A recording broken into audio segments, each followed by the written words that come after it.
Friends, welcome on my YouTube channel. आज मैं आपको सीटेट 2012 जूनियर हिंदी का पेपर सॉल्व कराऊंगी। सीटेट एग्ज़ाम 2012 में 2 बार हुआ था। पहला एग्ज़ाम हुआ था हमारा जनवरी में और दूसरा एग्ज़ाम हुआ था हमारा नवंबर में। ये हमारा नवंबर वाला पेपर है। इसका पहला क्वेश्चन है, निम्नलिखित पद्यांश को ध्यानपूर्वक पढ़कर इस पर आधारित प्रश्नों के उत्तर दीजिए। अब हम अपने पद्यांश को ध्यानपूर्वक पढ़ते हैं।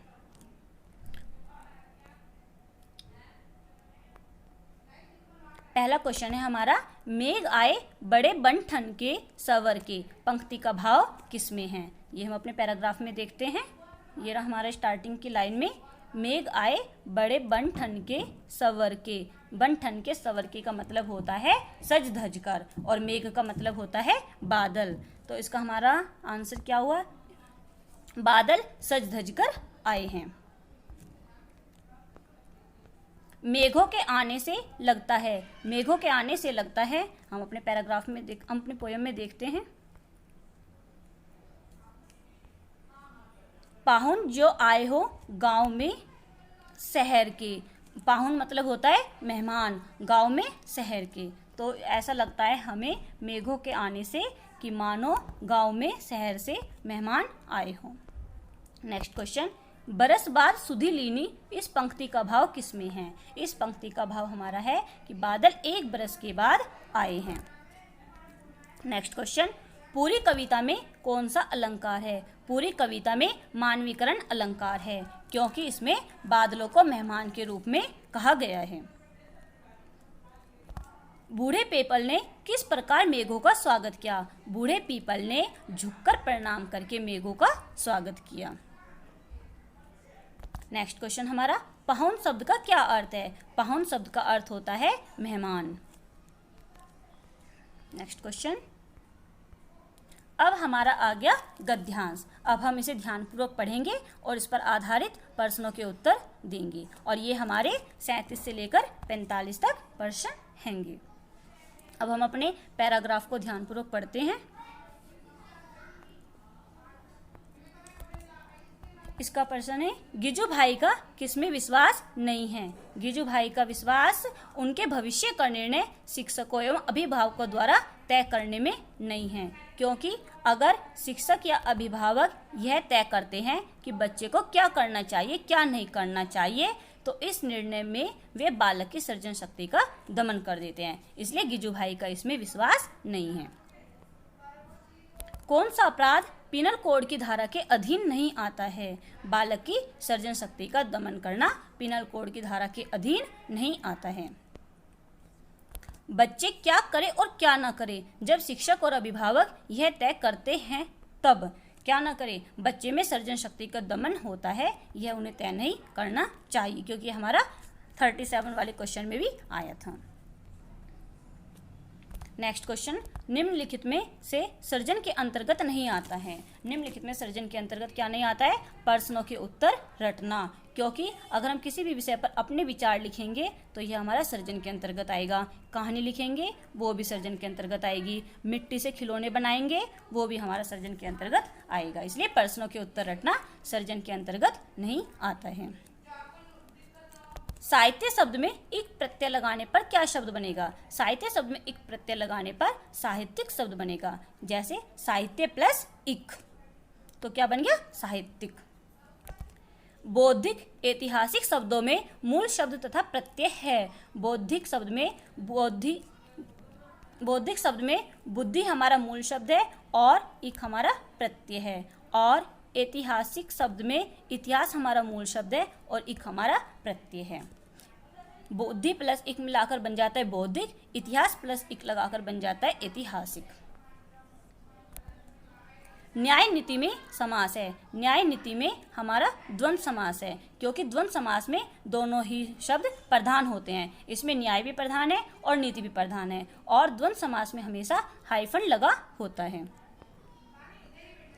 ईश्वर का पर्यायवाची नहीं है। ईश्वर का पर्यायवाची ब्रह्मा नहीं है। समान का विलोम शब्द है। समान का विलोम शब्द है असमान। नेक्स्ट क्वेश्चन, भाषा। भाषा क्या है? भाषा जीवन की विभिन्न स्थितियों को साधती है। क्योंकि भाषा वह होती है जिसके द्वारा हम अपने विचारों को एक दूसरे के साथ शेयर कर सकते हैं। भाषा की कक्षा में समाचार पत्र पत्रिकाओं का उपयोग यह सुनिश्चित करता है कि बच्चे प्रमाणित लेख, समाचार आदि पर अपनी प्रतिक्रिया देने की क्षमता रखते हैं, क्योंकि लैंग्वेज की क्लास में अगर हम बच्चों को मैगजीन देंगे या न्यूज़पेपर देंगे तो वे उस पर भी अपना कुछ ना कुछ रेस्पॉन्स जरूर देंगे। सुलेखा जब बच्चों के साथ बातचीत करती रहती है, वह क्या करती है, वह बच्चों को भाषा अर्जित करने के लिए परिवेश दे रही है, क्योंकि बातचीत करेंगे तो उससे भाषा अर्जित होगी। भाषा अर्जित कहीं पर पारिवारिक जनों से और इन्हीं से ही वो सीखी जाती है। सुमन बचपन से ही गुजराती बोल समझ लेती है, वह कभी नहीं विद्यालय नहीं जाती। यह उदाहरण है हमारा भाषा अर्जन का, क्योंकि वह कभी स्कूल नहीं गई और बचपन से गुजराती बोल लेती है, तो वो उसने अपने परिवेश और वातावरण से ही सीखी है। यह कहीं भी बाहर जाकर नहीं सीखी जाती। भाषा में सतत और व्यापक मूल्यांकन का उद्देश्य है। भाषा में CCE अर्थात कंटिन्यूअस एंड कॉम्प्रिहेंसिव इवैल्यूएशन का उद्देश्य होता है कि बच्चों द्वारा भाषा सीखने की प्रक्रिया को जानना और समझना। सस्वर पठन का मुख्य उद्देश्य है। सस्वर पठन वह होता है जो स्वर के साथ पढ़ा जाता है, तो इससे बच्चों की पढ़ने संबंधी झिझक को समाप्त किया जाता है। अगर बच्चे किसी भी चीज़ को लय के साथ पढ़ेंगे तो इससे उनकी झिझक समाप्त हो जाएगी। भाषा शिक्षण में कौन सा बिंदु सबसे कम महत्वपूर्ण है? भाषा शिक्षण में सबसे कम महत्वपूर्ण बिंदु है भाषिक परिवेश। नहीं, भाषिक परिवेश तो हैगा, इसका है पाठ्य सामग्री।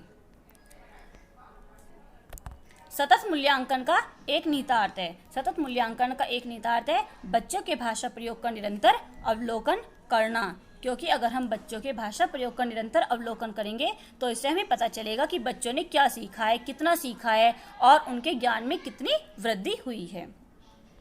भाषा के आधारभूत कौशल। भाषा के आधारभूत कौशल अंतः संबंधित होते हैं, क्योंकि भाषा के 4 कौशल होते हैं, LSRW, listening, speaking, reading, writing, और ये एक दूसरे से जुड़े हुए होते हैं। नेक्स्ट क्वेश्चन, शिक्षक के स्वयं की भाषा प्रयोग की कुशलता है। शिक्षक के स्वयं की भाषा प्रयोग के लिए आदर्श रूप प्रस्तुत करती है, क्योंकि शिक्षक की अपनी भाषा पर जितनी अच्छी पकड़ होगी और जितने अच्छे उसके अंदर गुण होंगे, बच्चे पूरी तरह से उसी का अनुकरण करते हैं। बच्चे वैसा ही सीखते हैं जैसा कि शिक्षक बोलते हैं। नेक्स्ट क्वेश्चन हमारा, भाषा अर्जन और भाषा अधिगम में महत्वपूर्ण अंतर है। भाषा अर्जन भाषा अधिगम में महत्वपूर्ण अंतर भाषिक परिवेश की उपलब्धता है। भाषा की पाठ्य पुस्तक में किससे संबंधित पाठ होने चाहिए? भाषा की पाठ्य पुस्तक में हमेशा साहित्य से संबंधित पाठ होने चाहिए। आकलन। आकलन भाषा सीखने सिखाने की प्रक्रिया का एक अभिन्न अंग होता है। मौखिक भाषा के आकलन का सर्वोत्तम तरीका है। मौखिक भाषा के आकलन का सर्वोत्तम तरीका है अनुभव बांटना व बातचीत करना, अपने एक्सपीरियंस बच्चों के साथ शेयर करना, उनसे कन्वर्सेशन करना। इससे हमें पता चलेगा कि वो कितना अच्छा अपना मतलब कि शेयर कर सकते हैं। स्वाभाविक अभिव्यक्ति, कल्पनाशीलता, कौशल और सोच को विकसित करना, ये भाषा शिक्षण का एक महत्वपूर्ण उद्देश्य होता है। Thank you everyone.